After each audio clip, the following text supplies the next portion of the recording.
OBC के पिछड़ी जाति के लोगों के आरक्षण को डकैती डालने का काम कर रही है, उसको बांटने का काम कर रही है। और ऐसा नहीं कि पहली बार हो रहा है।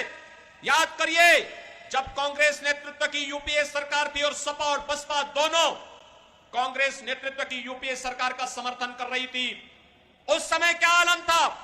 उस समय उन्होंने एक जस्टिस रंगनाथ मिश्रा कमेटी गठित की थी। उस कमेटी ने संस्तुति की थी कि मुसलमानों को भी पिछड़ी जाति में और अनुसूचित जाति में शामिल करके आरक्षण का लाभ जो पिछड़ी जाति के लोगों को मिल रहा है उनमें से कुछ को कटौती करके मुसलमानों को दे देना चाहिए, कुछ को अनुसूचित जाति को दे देना चाहिए। यह तो कांग्रेस नेतृत्व की मंशा थी। यही नहीं, सच्चर कमेटी की रिपोर्ट भी किसी बात की ओर इंगित करती है। यह भी कांग्रेस ने गठित की थी। और आज जब कांग्रेस आई है तो कांग्रेस यही कहती है, फिर से कांग्रेस यही कह रही है कि आएंगे तो देश के संसाधनों पर फिर से मुसलमानों का अधिकार हो, इसकी वे वकालत करेंगे। बहन और भाइयों, यहां का हिंदू कहां जाएगा? यहां की अनुसूचित जाति, जनजाति के लोग, पिछड़ी जाति के लोग कहां जाएंगे? बाबा साहब भीमराव अंबेडकर के संविधान को ये लोग अपमानित करना चाहते हैं। एक कांग्रेस और समाजवादी पार्टी के लोग देश की कीमत पर राजनीति करना चाहते हैं। और इसीलिए आपसे मैं कहने के लिए आया हूं, ये चुनाव केवल सामान्य चुनाव नहीं है बहन और भाइयों, देश के भाग्य को बनाने वाला चुनाव है। आपने मोदी जी को 2014 में वोट दे करके देश की सत्ता सौंपी, तो मोदी जी ने देश की तस्वीर और तकदीर को बदलने का काम किया। कांग्रेस के हाथों में सत्ता थी, देश के अंदर आतंकी वारदात होती थी। कल मैं समाजवादी पार्टी की इस क्षेत्र के एक नेत्री के बयान को पढ़ रहा था, और बहनों और भाइयों, इसके द्वारा कहा जा रहा था कि मोदी जी ने जो बात कह दी है कि कांग्रेस का घोषणा पत्र कहता है कि हम गरीबी हटाएंगे। अरे गरीबी हटाओ का नारा कांग्रेस का आज से है क्या? आज से 54 साल पहले श्रीमती इंदिरा गांधी जी ने 1970 में नारा दिया था गरीबी हटाओ का, और 54 वर्ष के बाद उनका पोता भी वही रूप टोता रटंत कर रहा है कि हम गरीबी हटाएंगे। अरे 65 वर्षों तक शासन किए थे, तब तो कुछ कर नहीं पाए थे, और आज गरीबी हटाओ की बात याद आ रही है। जब कांग्रेस की सत्ता थी तो गरीब भूखों मरता था, किसान आत्महत्या करता था, बेटी और व्यापारी सुरक्षित थी, और नौजवान पलायन करता था। आज कहते हैं गरीबी हटाएंगे। और गरीबी कैसे हटाएंगे? गरीबी हटाने के लिए कह रहे हैं कि हम आपकी प्रॉपर्टी का सर्वे करवाएंगे।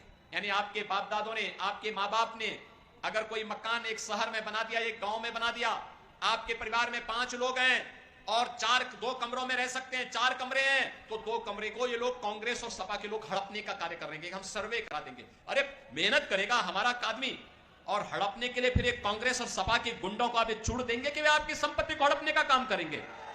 क्या ये अधिकार देंगे आप? लेकिन कांग्रेस और सपा का इंडी गठबंधन का घोषणा पत्र इस बात को कहता है। और बहनों और भाइयों, मैं उनका बयान पढ़ रहा था, कह रहे थे कि मोदी जी ने कहा है कि माता बहनों के मंगलसूत्र पर भी संकट आने वाला है। हमारी हिंदुस्तान की संस्कृति है, शिष्टाचार है, परंपरा है कि हमारी माता बहनें स्त्री धन के रूप में जेवर को अपने आप संभाल करके रखती। दुनिया के अंदर कहीं नहीं मिलता, केवल हिंदुस्तान में हमारी माताएं बहनें रखती है। जेवर, मंगलसूत्र भी होता है, गले का हार भी होता है, लॉकेट भी होता है, और भी उनके पास अपने जेवर होते हैं। पैसा होता है, उसको संभाल के रखती हैं, फिर जेवर खरीदती हैं, सोना खरीदती हैं, चांदी खरीदती हैं। हर परिवार में 1 तोला से लेकर के 1 किलो तक का सोना जरूर मिल जाएगा, क्योंकि वही उसकी अमानत होती है, वही उसका संस्कार होता है, और फिर वही अपने आने वाली पीढ़ी को विरासत में देती है, अपनी बहू को देती है, अपनी बेटी को देती है। कांग्रेस के लोगों की बुरी दृष्टि उस पर है, और प्रधानमंत्री मोदी जी ने उसी ओर इशारा किया था। लेकिन बड़ा हास्यास्पद बयान यहां से समाजवादी पार्टी की नेत्री का आया। उनके द्वारा कहा जा रहा है कि मोदी जी, पुलवामा के शहीदों के जो विधवा है उनके मंगलसूत्र का क्या हुआ? बहनों और भाइयों, हम भी पूछना चाहते हैं समाजवादी पार्टी की नेत्री से, जिन राम भक्तों का लहू समाजवादी पार्टी की सरकार में अयोध्या में बहाने का कार्य समाजवादी पार्टी की सरकार ने किया था, और नौजवानों के परिवार की विधवाओं का क्या हुआ, उनके मंगलसूत्र का क्या हुआ? हम प्रश्न पूछना चाहते हैं बहनों और भाइयों, और यह प्रश्न आपको भी पूछना चाहिए। स्वर्गीय कल्याण सिंह जी ने अपना पूरा जीवन उत्तर प्रदेश के विकास के लिए और श्री राम जन्मभूमि के लिए समर्पित किया था। कल्याण सिंह जी की मृत्यु ही होता है, मृत्यु होती है, मुलायम सिंह जी की मृत्यु पर मैं स्वयं उनके पैतृक गांव में आया था और सिफई में आकर के मैंने स्वयं वहां श्रद्धांजलि अर्पित की थी, क्योंकि वे उत्तर प्रदेश के मुख्यमंत्री के रूप में उनकी कुछ न कुछ सेवाएं तो थी। मैं आया था, मेरी पार्टी के लोग आए थे, प्रधानमंत्री जी ने शोक व्यक्त किया था, लेकिन स्वर्गीय कल्याण सिंह जी की मृत्यु पर समाजवादी पार्टी के अध्यक्ष और समाजवादी पार्टी की तरफ से कोई शोक संवेदना नहीं व्यक्त की गई। बहनों और भाइयों, स्वर्गीय कल्याण सिंह जी के साथ इस प्रकार का भेदभाव, और अभी आपने देखा होगा एक माफिया मरा था, उस माफिया के लिए फातिया पढ़ने के लिए समाजवादी पार्टी के लोग कैसे विवाह विलाप कर रहे थे, यह भी दृश्य आपने देखा होगा, वह भी दृश्य आपने देखा होगा।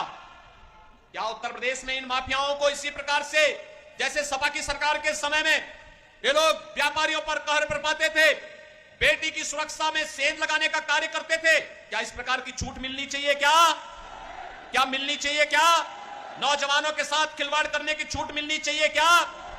और मैं पूछना चाहता हूं फिर समाजवादी पार्टी की नेत्री से, वे जवाब दे, इन माफियाओं के द्वारा गाजीपुर में भारतीय जनता पार्टी के विधायक कृष्णानंद राय समेत 6 लोगों की हत्या एक साथ की गई थी। श्रीमती अलका राय भी तो हमारी विधायक थी। क्या उसके मंगलसूत्र की भी कभी चिंता हुई समाजवादी पार्टी के लोगों को?